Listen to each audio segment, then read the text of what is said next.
Najja Sheriff abangi gwe mumanyi nga Don Sheriff ono nga ye personal assistant wa His Excellency Robert Kyagulanyi Ssentamu era omusajja oyo mutera omulaba musajja munene era atera okubeera naye kumpi buli wabeera abasinga obungi baali bamanyi nti na security guard we oba ali omu ku ttiimu ya security eyaba Eddie Mutwe ba Akireo n'abalala wabula ng'ono akolanga personal secretary owa His Excellency Robert Kyagulanyi Ssentamu ate era ne mu kibiina ekya National Unity Platform yakolanga akulira kye bayita research mu kibiina kino ekya National Unity Platform wetwogerera ono mukyala we yawambiddwa si yeye yawambiddwa abasajja b'ebyokwerinda nga bali mu mmotoka ekika kya drone basazeeko amakaage wabula ekisinga okwewunyisa waliwo rasite yasooseewo kakati bannayuganda bangi bagamba rasite oyo bamumanyi era abamu kubakozeeko ku butambi ngenda kubangamba kuwaako akatonotono iyo General Media Official nga bulijjo mbantu parkinga namala navaawo nakonkona nayingira munda natambula mu ddiro n'okutambula bulaga nga ayingire paka kakati abamu bagamba bamumanyi era n'amannya bagaleese bamaze okuba nga bagateekayo kakati nange ngenda kubanga nga kuwa omusajja ono aludde ng'akola omulimu guno nga personal secretary owa His Excellency Robert Kyagulanyi Ssentamu oba personal assistant owa His Excellency okuviira ddala ng'akyali mubaka wa parliament omusajja ono ye yasooka era okubeera personal assistant we yabeerera omubaka wa parliament ng'akiikirira Kyaddondo East bwe yavaayo yasigala ng'era muyambi we kakati abasajja bano baasazeeko amakaage baba nga batutte mukyala we wabula nga lasito ye yasooseewo amannya bagamba bagamanyi yasoose kujjira ku piki era piki kwe yabadde yeeyo enamba teriiko ku namba plate kuliko bigambo ebyawandiikibwako wabula nga yagivuddeko teyabaddeko yekka yabaddeko n'omuntu n'agivaako nga bogenda okulaba mu katambi bwe yagivuddeeko najja n'akonkona oluvannyuma lw'okukonkona ne waba nga tewaliwo yamuggulidde bw'atyo ne yeggulira n'ayingira munda era olwayingidde munda ebyazzeeko kwe kulaba emmotoka ng'egenda maaso n'okuba ng'ejja emmotoka we yazze twagenza okulaba bafulumyayo abantu twakitegedde luvannyuma nti mukyala wa Don Sheriff oba Najja Sheriff ono nno abasinga obungi gwe temumumanyi mujjukira Najja Nasif eyali yeesimbye ku bwa ssentebe bwa disitulikiti y'e Wakiso oyo Najja Nasif kakati ono muganda we Najja Nasifu bamuwangula akalulu katugambe era mu mujjukira yakola ensasagge nnyingi nnyo ku district e Wakiso nga baganya okumulangirira kubanga ye yali alina DR forms eziraga nti awangudde newankubadde nga balangirira mulala owa NRM kakati muganda we yono amanyiddwa nga Najja Sheriff abangi gwe tumanyi nga Don Sheriff ono wenjogerera yatandise okubanga awa details ku nsonga nga bwezigenda okubanga zitambula ngenda kuwa n'ekiwandiiko ekyongera okunnyonnyola bino ekisinga okwewunyisa mu byonna bano abasajja bwe bamaze okubeera nga batwala mukyala we bamututte mu ntwala gye walabye era nga gyogenda okulaba mu katambi gyengenda okubanga ate nkulaga ekisinga okwewunyisa mu byonna baaleseewo ennamba y'essimu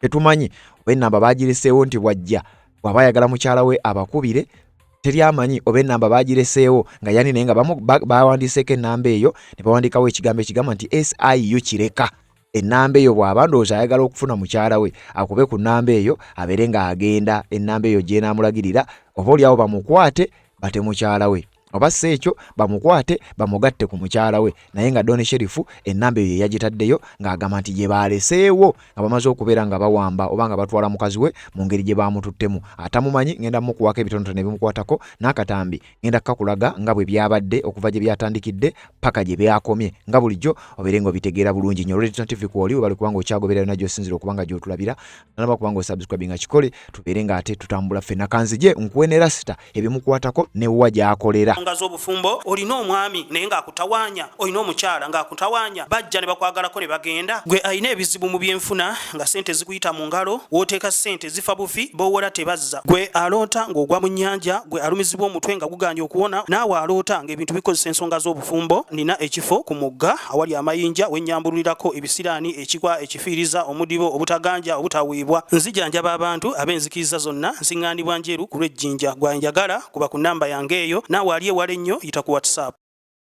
Yes, webale kubanga okyagoberera yonna gy'osinzira okubanga gy'otulabira ku mukutu ogwa Red Zone TV atanaba kubanga osubscribing kikole kirira wansi awo olaba ekigambo kwateko kwatakade omu kwaba basooka okumanya buli otuba tutaddeyo tubeere ng'ate tutambula ffenna njagala kubanga nkuwa details zino obeere ng'obitegeera bulungi nnyo Najja Sheriff abangi gwe mumanyi nga Don Sheriff mukyala we bamuwambye oluvannyuma lw'okujja nga ye taliiwo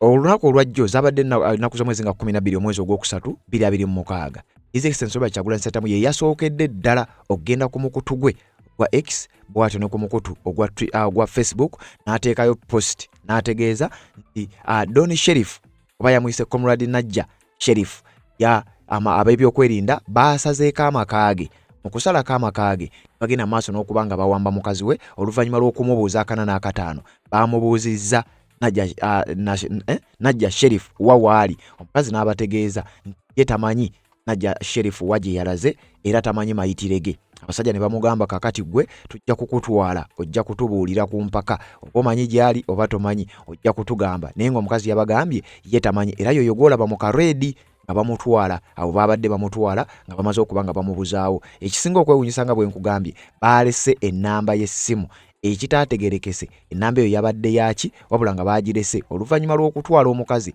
baawandiise ennamba ku kapapula ako. Ennamba eyo eri 0771 1792 47 simanyi baba agirese wagikubeko abategeeze nti nzuuno mukazi we bamute oba bagirekeddewo kinene bawandiikako nti SIU kireka ye namba y'essimu gye baaleseewo. Ekigambo ekyo nti SIU kiba kitegeeza Special Investigations Unit, tegeeza eri specialized division oba kibinja ekiri wansi w'ekitongole kya Uganda Police era nga kino kisangibwa ekireka ku polisi y'ekireka. Special Investigations Unit kano ke kabinja kakola ku nsonga z'okunoonyereza mu kitongole kya Uganda Police. Kakati wano aba SIU ndoze namba eyo gye baaleseeko simanyi oba ya director wa SIU simanyi oba ya namba ya muntu ki oba musirikale oba eyawambye oba biri bitya naye nga ennamba gye baaleseewo ne bamutegeeza nti genda maaso n'okubanga ogikubako ogenda onunule mukyalawo oba seekyo omukazi ye baamututte. Kakati atamanyi Don Sheriff ono nkugambye yali personal assistant owa His Excellency Robert Kyagulanyi Ssentamu ng'akyali mubaka wa Parliament ewa Kyaddondo East. Mujjukira we yabeerera omubaka wa Parliament omubaka wa Parliament ye n'abeera ne personal assistant. Kati Don Sheriff ono oba Najja Sheriff ye yali personal assistant we wabula we yava mu Parliament omusajja ono yasigala personal assistant we paka n'olunaku olwalero kyokka nga takola mulimu ogwo gwokka wabula ye official deputy secretary research mu kibiina kya National Unity Platform. Oyo gwolaba Najja Sheriff oba abangi bwe mumanyi nga Don Sheriff. Amakaage bwe gasangibwa nze sijja kwogerawo naye nga abasajja baagasazeeko nga bamunoonya bwe yabuze ne bakwata mukazi we ne bamutwala. Kakati ebikwata ku lasitoono ngenda kuba nga mbikuwa wabula njagala kusooka kukulaga embeera nga bwe yatambudde. Byatandise amakaage kwabaddeko CCTV kamera era kamera yakoze omulimu gw'amaanyi nnyo neekwata buli kimu ekyabadde kigenda mu maaso era nga kamera eyo ye yakutte ne piki eno omusajja oyo rasita kwe yajjidde agambibwa okuba nti alabika ye yabadde abaladdiiro yabaleese nga kiraga ye yabadde amanyi n'amaka gano era nga kino kiraga yandiba ne Don Sheriff yabadde amumanyi. Alaston yabadde amanyi Don Sheriff amanyi wasula kubanga bwe yatuuse okusinza katambika ogenda okulaba alinga ye yeggulidde nawo kubanga yasoose n'akonkona ebitambula nga bwe byatambudde. Kati kankulage engeri gye yazzeemu n'engeri gye yakonkonye n'ayita n'okuyita abeeno n'engeri gye yayingidde munda. Then n'abasajja ku drone mu motoka drone nabo ne batuuka era ekikwekoto ne kigenda mu maaso.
Wano wenkugambidde nti omuvubuka ono Lasito ono oyo gw'olaba ng'alina ne byanywa alabika nga yabadde amanyi famire eno kubanga bwe yakonkonye wayiseewo akaseera nga bw'olabye era nga bwe tugenda mu maaso n'okulaba wabula eddoboozi liwulikika newankubadde waliwo ebizindaalo byabadde byogera wabula eddoboozi liwulikika amubuuza yayogedde erinnya eyazze okuggulawo teyasoose kuggulawo wabula yamubuuzizza owaawa yamubuuzizza gundi owaawa kati ono sitegedde eddoboozi terivaayo bulungi nnyo kuwulira kiki kye yamuzeemu then ono asooka addayo munda oba yazzeeyo kuyita balala naye wano yamubuuzizza owaawa nga kiraga ono omuvubuka yabadde either ng'amanyi Doni Sheriff sinakindi nga ne Doni Sheriff alabika yadde amumanyi kuba mu mbuuza gye baamubuuzizza then oli n'addayo oluvannyuma byabadde bwe bityo.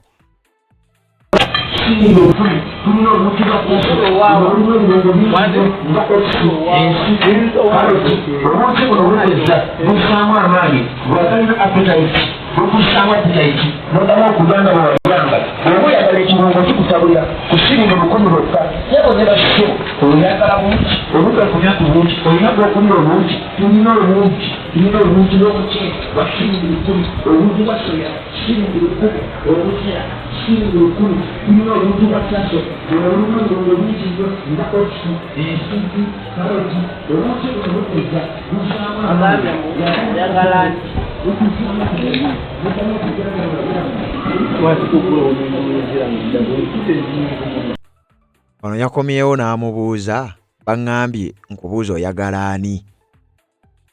Lasita n'amugamba iyi lwaki toggulawo ne mmugambira munda kye kigambo ky'owulidde awo.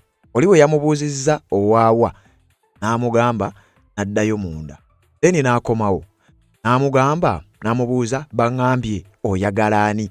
N'amugamba nti iyi lwaki toggulawo ne mbimugambira munda. Kakati nno wano bigenda mu maaso gwe yabadde naye ku ppiki yabadde agivuddeko tewali kamera temulaga wawaali wabula sayidi gye baasoose okukwatako nga bayita ku gate ate drone gye yavudde wulira.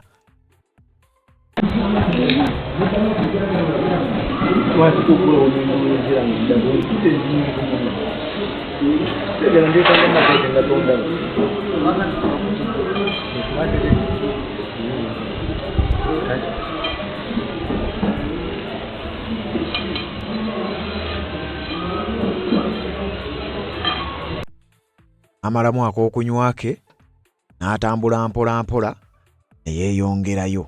Kakati wayise akabanga katono edroni n'etuuka wabula nga teyavudde ku sayidi ono gye baasoose okugenda nga balinga abayitawo. Akatambi kano obutambi buno bwonna kambukulage tubeere nga tutambula mpola mpola tulabe engeri buli omu genda mu comment section ombuulire gwe kiki ky'olaba ngeri ki gy'oyinza okwanalayizingamu embeera eno.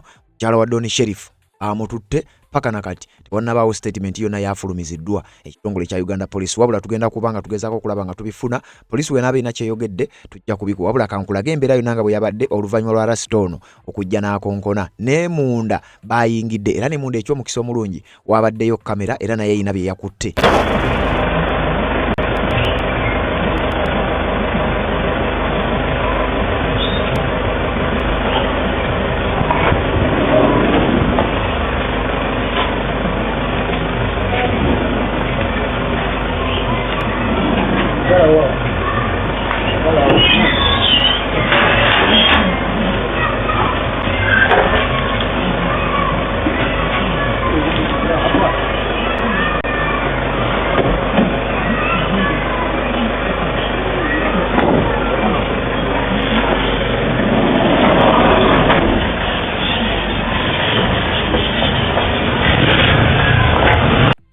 kakati abo baadde bamututte era kalasita ako kalabiddwako nga kalina kagamba ggala waawo then drone negenda byayo n'omuntu eyajjidde kubanga picha eno bagijjiddeko babiri omuntu eyajjidde ku picha eno ne lasita ono ate ye teyaddiddeyo ku piki wetegereza akatambi kamu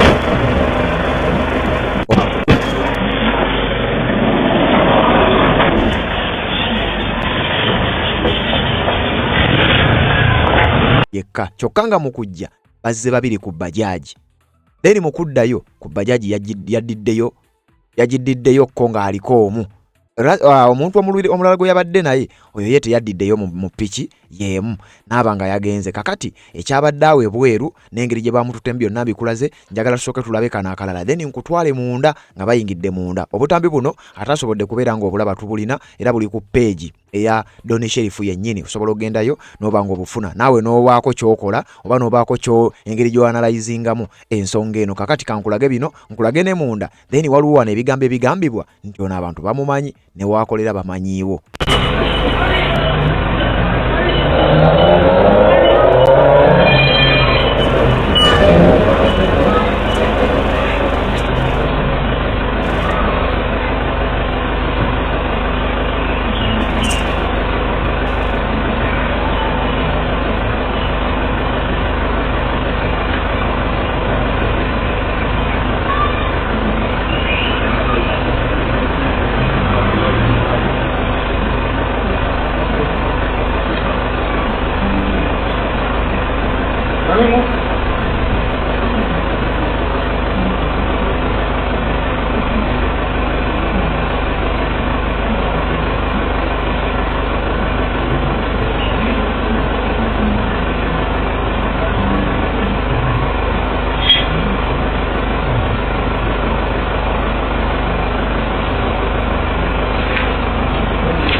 Babadde bali munda era kano ke kayunga ku kali ke wawuliddemu eddoboozi erigamba nti ggala waawo olwo nno bamaze okubanga bamukutte obanga bamaze okubanga bafunye mukyala wa Donny Sheriff olwo bagenda okugenda maaso n'okubanga bamuwongerayo. Donny Sheriff mukadde ako yabadde taliiwo eri amanyi oba yabaddewo n'abasajja n'abalaba n'adduka buddusi wabula ye omukazi yabagambye taliiwo. Kakati engeri gye bayingidde munda era ne baaza buli wamu balyoke bakwata omukazi ekyamazima bino byonna byongera okulaga era sitoono alabika yabadde amanyi ewaka wano.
kati bwe bitwe byabadde munda mukyala wa Don Sheriff bw'atyo yagenze maaso n'okubanga atwalibwa. Wabula bino byagenze maaso His Excellency Robert Kyagulanyi Ssentamu n'avaayo n'agenda n'atweetinga ku mukutu gwe ogwa X bw'atyo ne ku mukutu ogwa Facebook n'ateekayo ebigambo ebyo nga bwe bikugambye omuyambi we amanyiddwa nga Don Sheriff oba Najja Nasif bw'atyo yabadde yamaze okubanga atwalibwa. Waliwo ekiwandiiko kyenjagala tuyitemu nga nakyo kikonfirming obanga kyongereza ku nsonga eyo nga kigamba tension as security operatives raid home of Bobi Wine's personal assistant unkenke bweyongedde oluvannyuma lw'ab'ebyokwerinda abamu nga babadde na muleeya abalala nga babadde mu uniform z'amagye ne bagenda maaso n'okubanga ate bawamba mukyala wa personal assistant wa His Excellency Robert Kyagulanyi Ssentamu. Wabula kakati wano nga sinaba kubanga neeyongerayo n'ekiwandiiko kino ngenda kikusomera. Wabula okusinziira ku information etambula abantu bagamba nti omuvubuka ono bamumanyi ovudde ku kyennamba z'essimu ze baaleseewo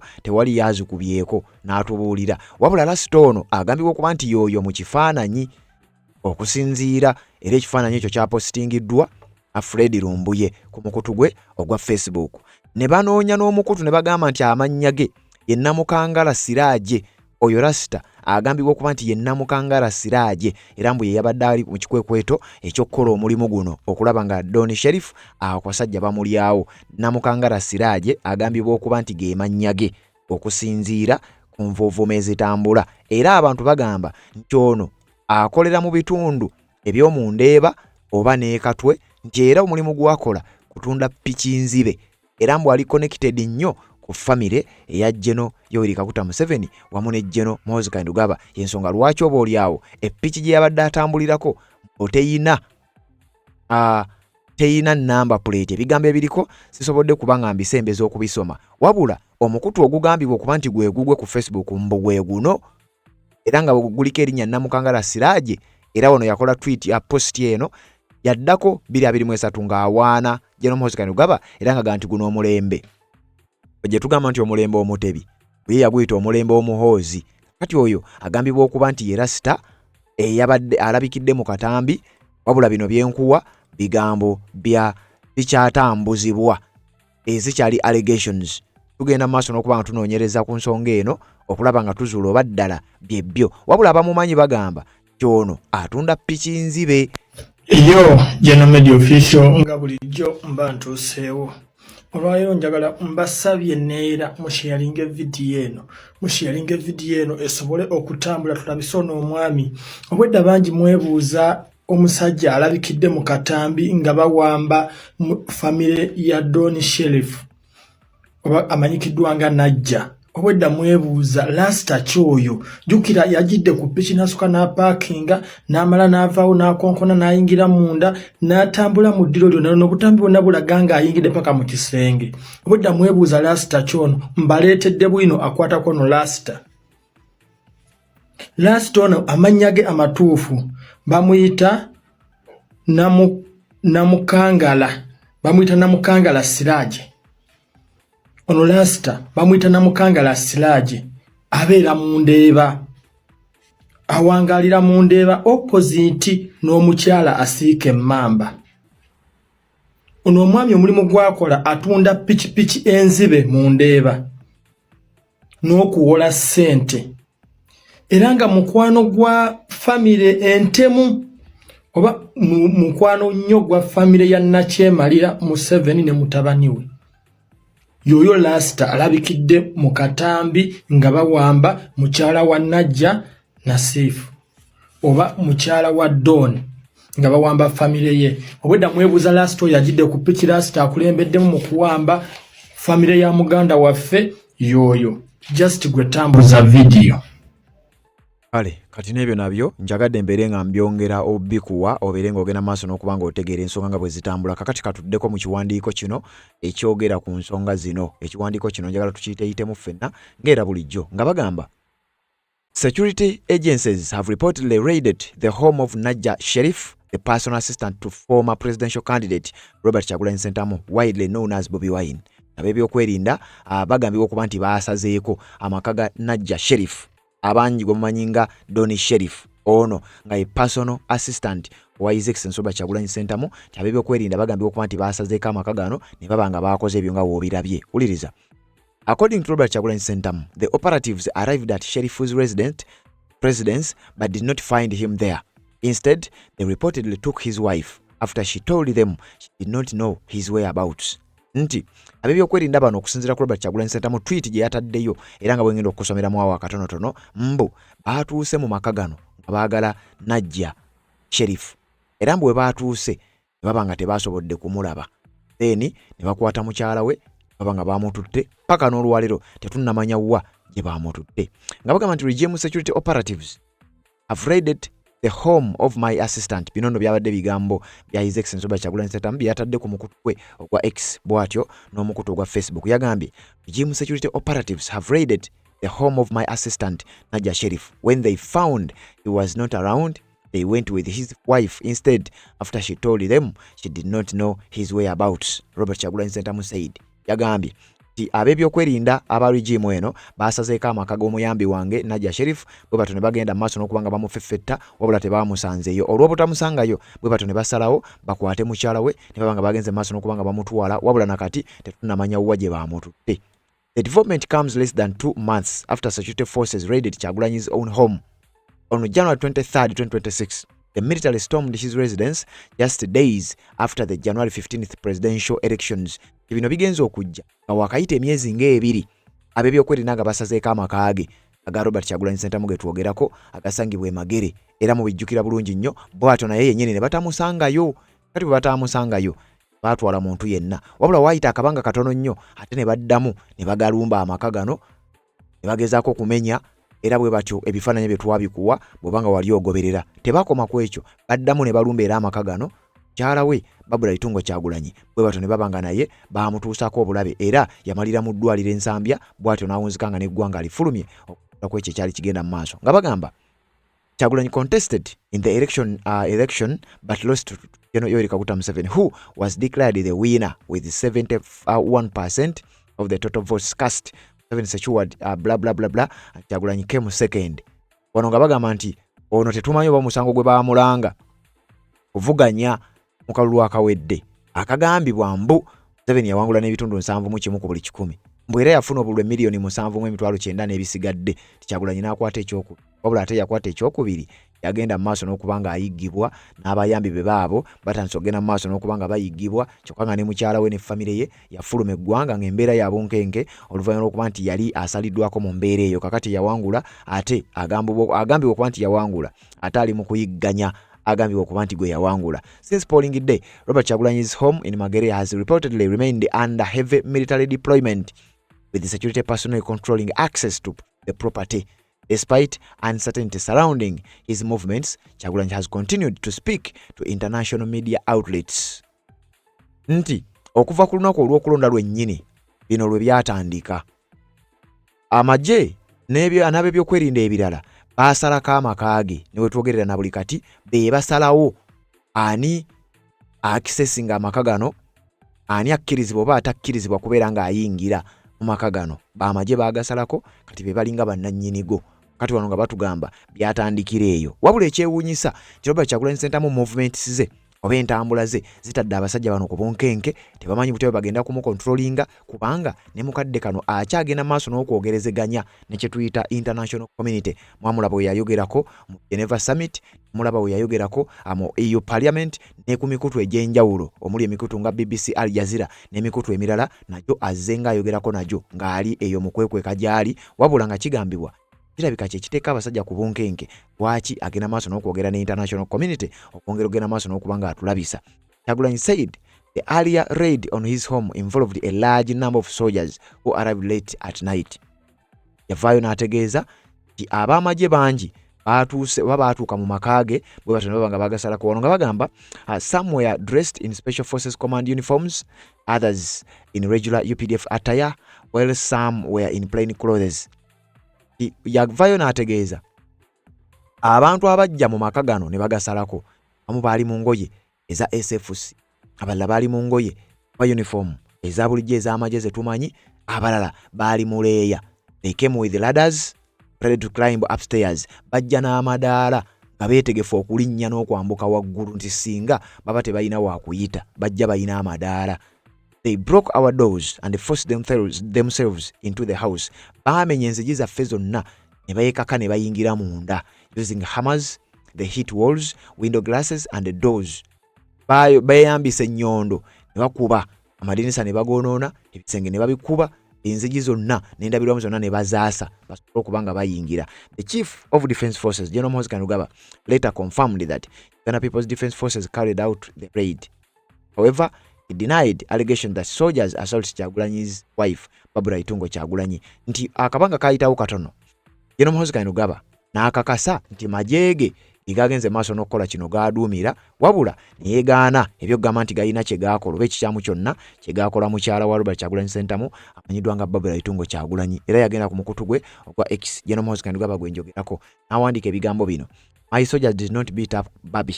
Abajasi bange tebaakubye Babi, mukyala wa Bobi Wine. First of all, we did not beat women. Era okusookera ddala ffe tetukuba bakazi. They are not worth our time. Tebayagwanidde kuweebwa budde bwaffe. We are looking for her cowardly husband, not her. General Muhoozi Kainerugaba nga ategeeza tetunoonya bbaawe omutiitiizi wabula tetunoonya ye. My soldiers did not beat up Babi. Abajasi bange tebaakuba Babi. Ebigambo ebyo bwatu bwe yabyogera. Era n'agattako n'agamba ti Bobi Wine amunoonya either nga mulamu oba nga mufu. Byali ebigambo bya General Muhoozi Kainerugaba.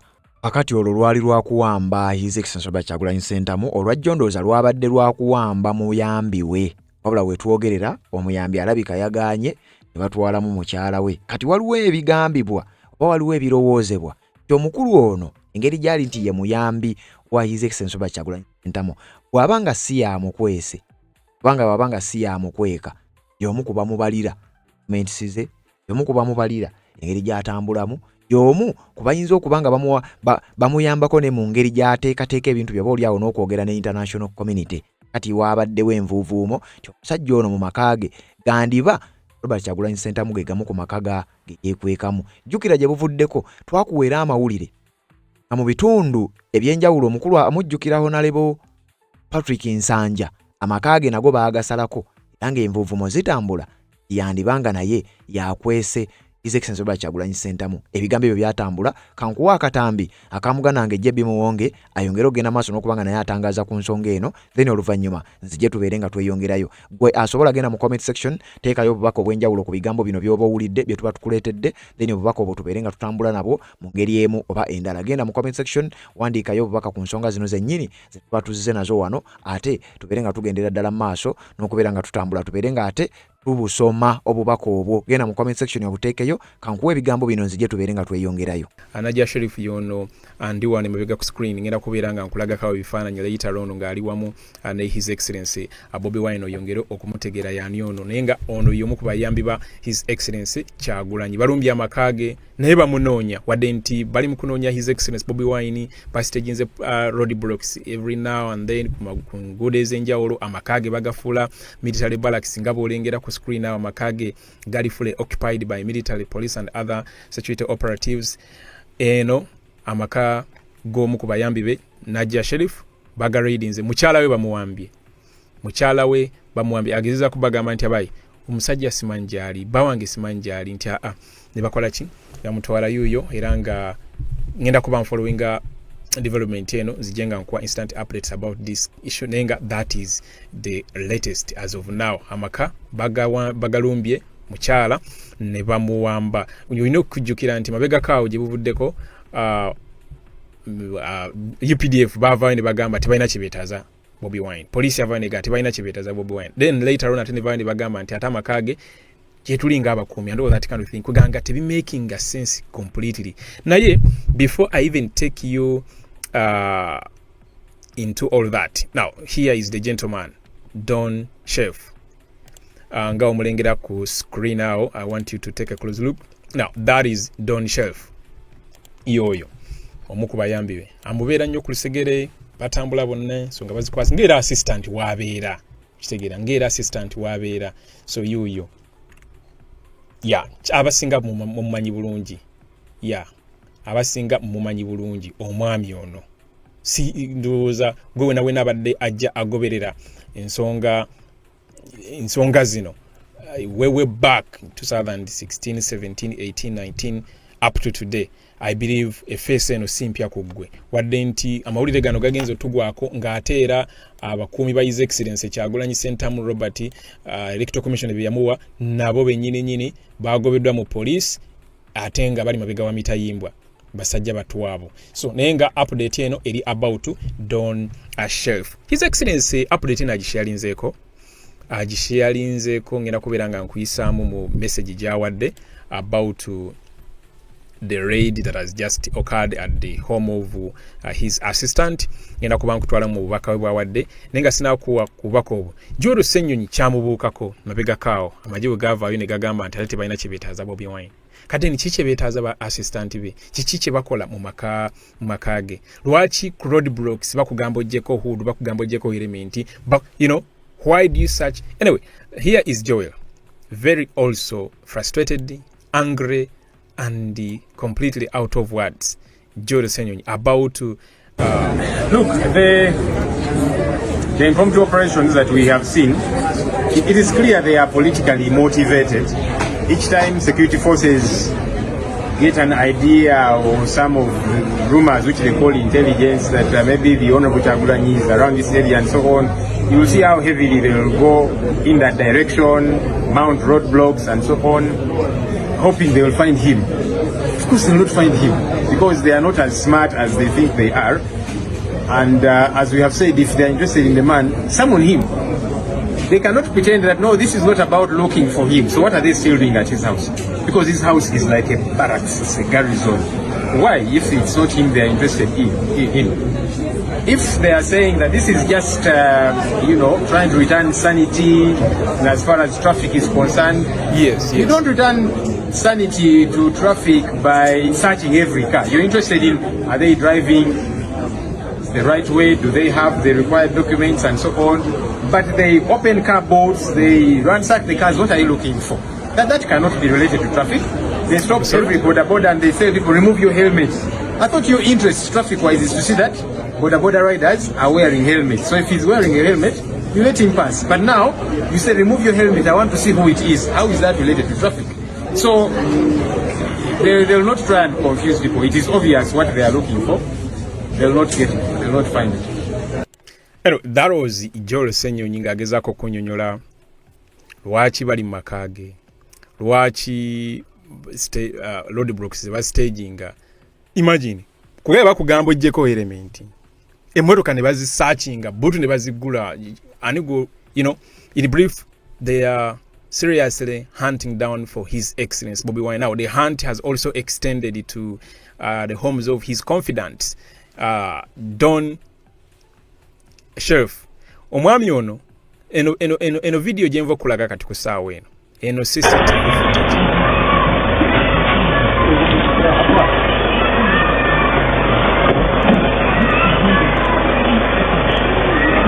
Eno CCTV footage eva maka ge nyini wali wawangalira. Yeah, it has been retrieved era netubeera nga tusobola okukola ki okugifuna mutegeero. Manyi amawulire gano olumu gagenda ne tugasanguza abantu abamu ne bava ne bagamba nti nammwe muyina olukoso mungi none kati ndowooza wonalabako video kennyini ojja kutegeera nti n'ensonga eri very serious. Yeah, there is a CCTV footage omukyala bamutwala. Ekisinga okukwasa obusungu mu nsonga zaffe zino wano mu ggwanga laffe Uganda, abakukwata abati bayambadde uniform babeera beebisse obukookolo nga tosobola bategeera. They don't identify themselves. That's why we call it an abduction. Kuba ne military teyina ku arrestinga muntu. It is police that is mandated to carry out lawful arrests. Ne muganda wange mu ggwanga laffe lino Uganda bintu bibi nnyo,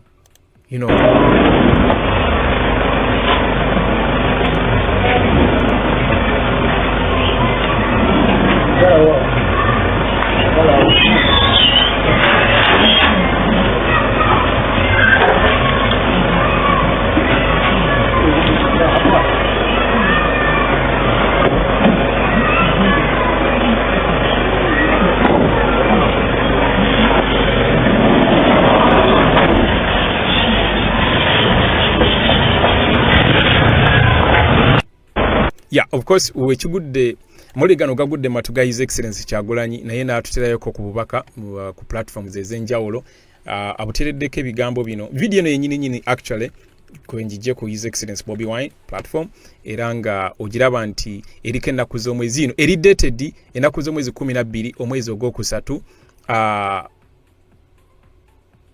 omwaka gwa 2026 olunaku lwakuna essaawa zibadde 6 n'eddakiika 11 obulumbaganyi buno obukoleddwa ku maka ga Don Shelf Najja Shelf omuyambi wa His Excellency Kyagulanyi. His Excellency agambye update regime security operatives have raided the home of my assistant Comrade Najja Shelf when they found he was not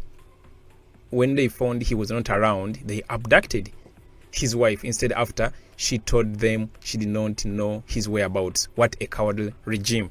Now there n'ateekako video naawe kenyini osobola okgenda n'obeera nga ogi accessinga ate era ogipushinga far and wide abantu bategeere kiki ekigenda maaso. Nkugambye essaawa zibadde 6 n'eddakiika 11 n'obutikitiki 5 video eno bagirecording olwaleero olwokunala olwaleero ennaku z'omwezi 12 omwezi ogwokusatu 2026 time stamp yiyo ku video ku CCTV footage.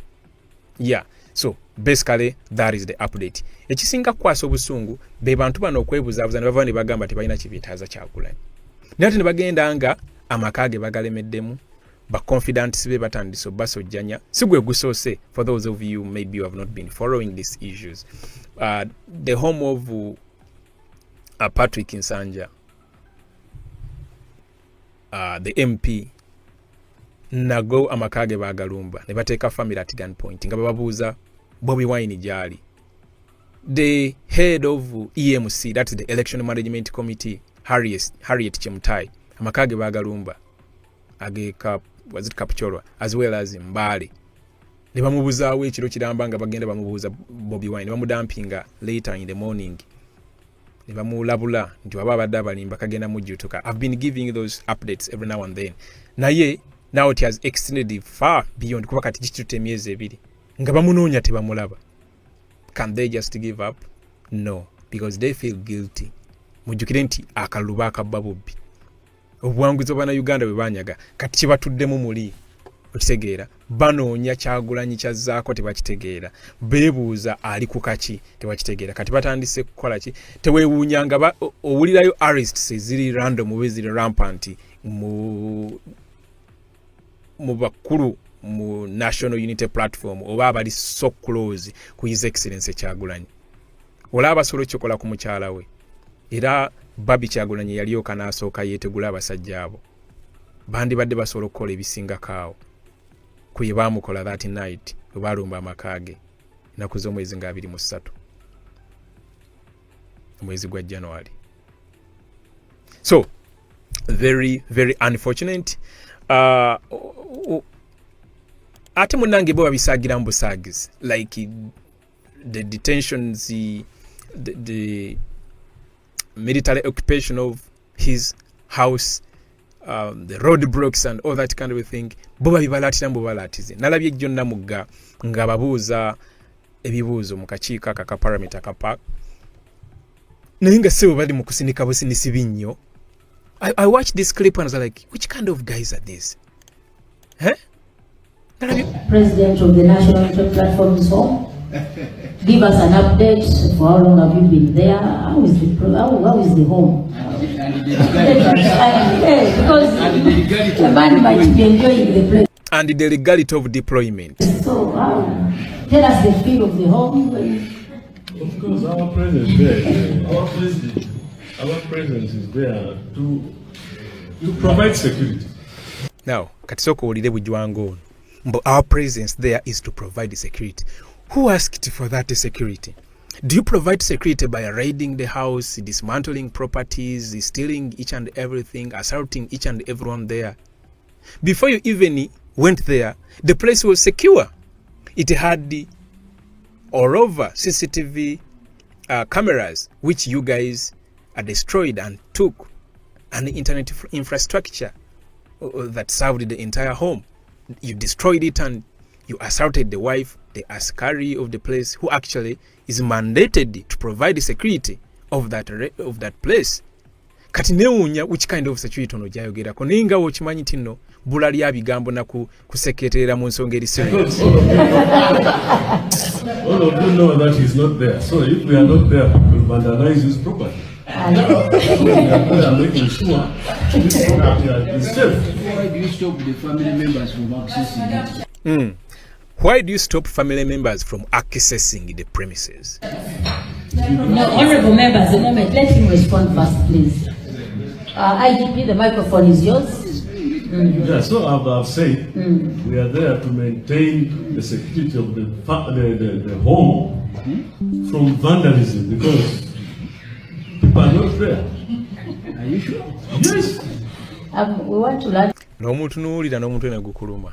Olwala ddala abasajja abali remorseless, abasajja abali nga their empathy pulses za malfunctioning dda tebalina yadde tayinza na kweteeka mu bigere bya muntu n'awulira obulumi obigambo byayogera bibatuusaako. From you, we understand that home was vandalized. People came in the night. You saw that clip of the first lady being brutalized. Where was police? Who came to vandalize during the night, and where was police? That's why we are there. So that doesn't Namuga mugambye nti amaka ago bagalumba. Ogamba nti muliyo kura security. Makaba agalumba ne bayonoona buli kimu, mukyala ne bamwasalutinga, ne bakola effujiro nalyona. Mwali luddawa. Ne guddamu, but that's why we are there to provide security.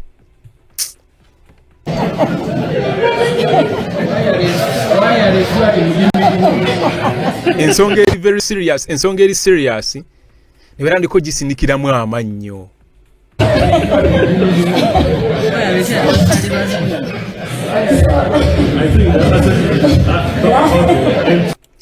Amaka bagafuula gaabwe. Ekiri wali muganda wange tosala kitegeera. So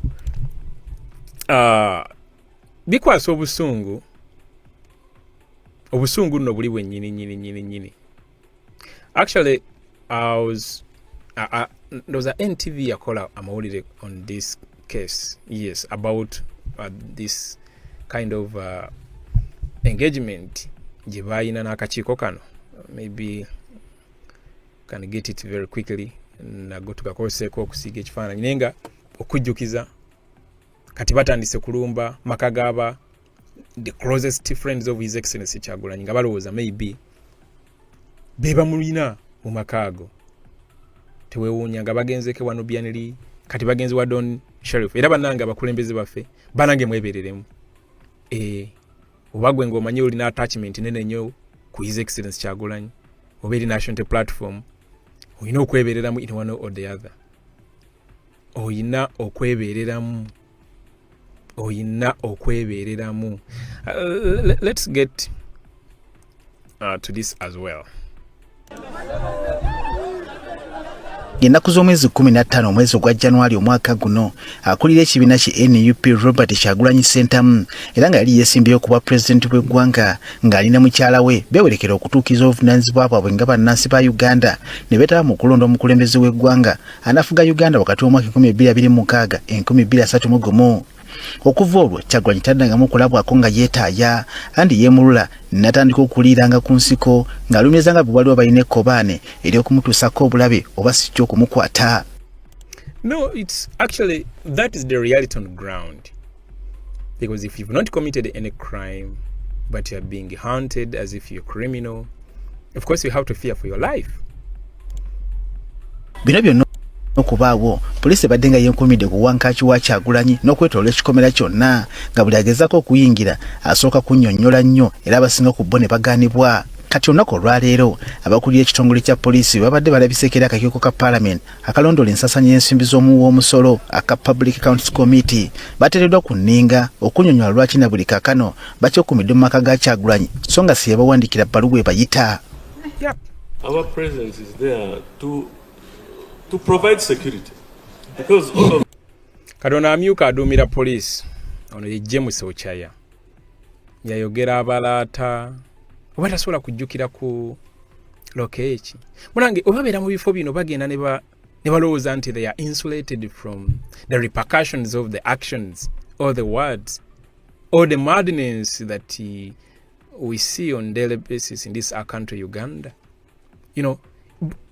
Abala tatafaayo n'omugamba tukuteekeko mu situation yeeyo nga goli on the other side of the story gyogezako tugamba. How would you feel? All of you know that he's not there. So if we are not there, people vandalize his property. We are there to maintain the security of the home from vandalism because people are not there. Yes.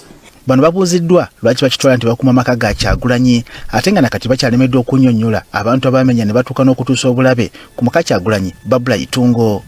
Si n'okutuusa obulabe wabula bamutuusaako obulabe. Nankwata nansitula bwe yansitudde mu bbanga bw'ati eyabadde mu maaso gange nantuga wano mu bulago bw'ati naye nansitula mu bbanga. Who came to vandalize during the night and where was the police?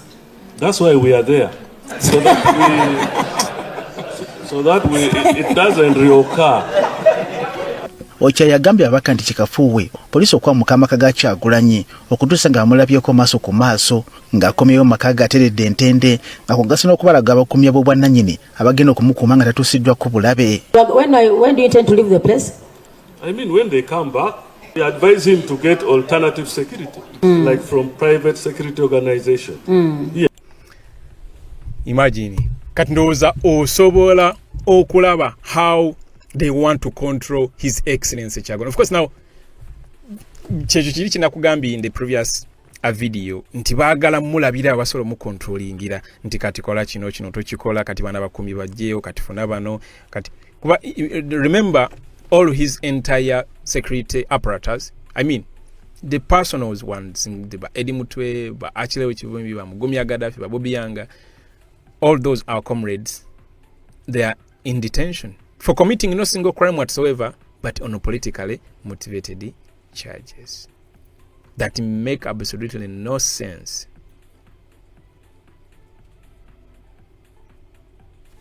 Yes. By the way, where is he? Could you be knowing where he is? No, I don't know where he is. Chokenya nokulayo kyaya ey'okudalimbako n'okusaagirira ereka abaka beerese mitaafu mu kyenyi. How do you camp at somebody's home and you are violating the right of ingress and egress? Really, IGP, can really this be a matter to casually talk about? Are you giving it the seriousness it deserves? But if I'm to do my mandate, then you should also appreciate that protecting his family is cardinal. Ng'ojjeko bino poliisi eteereddwa ku nninga okunnyonnyola gyesuubira gy'ejja obuyinza okuyimiriza enkuŋŋaana z'abannabyabufuzi so nga bakimanyidde ddala nti ssemateeka w'eggwanga abawa obuyinza okulungamya enkuŋŋaana so si kuziyimiriza oba okuzikkiriza. Alright, eyo situgendagendayo saagala kudaalimba nnyo. The decisions of court, 2 decisions by the Constitutional Court. So the question is very simple. Where do you derive the mandate to purport to give permission? Negwe boy tubonyebonye n'agasajja gano kale n'olengera ni Uganda mbutuufu tulina okwebereramu. Sirabangayo nggwanga nga liringa lino eryaffe ng'abantu balina okwasisa amateeka ate bakola bino agawalayo ensi endala ndowooza zitunulira nezigaba bano bakyali bali ku ki.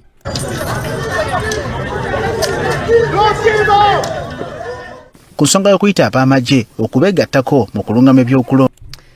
Anyway, I believe amawulire ogafunye bulungi nzija nkuwa updates nga bwe zijja bwekomere bukomizi ku mukutu guno ogwaffe ogwa JB Mwonge zi TV zetwasigaza baze platforms zetwasigazaawo mukimanyi bulungi nti amawulire nga gano tojja gafuna nga bw'olina gafuna. NTV gye tubadde tuyinawo yatundiddwa ensonga z'obufumbo olina omwami naye ng'akutawanya olina omukyala ng'akutawanya bajja ne bakwagalako ne bagenda gwe alina ebizibu mu byenfuna nga sente zikuyita mu ngalo wooteeka sente zifa bufi b'owola tebazza gwe aloota ng'ogwa mu nnyanja gwe alumizibwa omutwe nga guganja okuwona naawe aloota ng'ebintu bikozesa ensonga z'obufumbo nina ekifo ku mugga awali amayinja wennyambululirako ebisiraani ekikwa ekifiiriza omudibo obutaganja obutaweebwa nzijanjaba abantu ab'enzikiriza zonna nsiŋŋaanibwa njeru ku lw'ejjinja gwanjagala kuba ku nnamba yange eyo naawe ali ewala ennyo yita ku WhatsApp.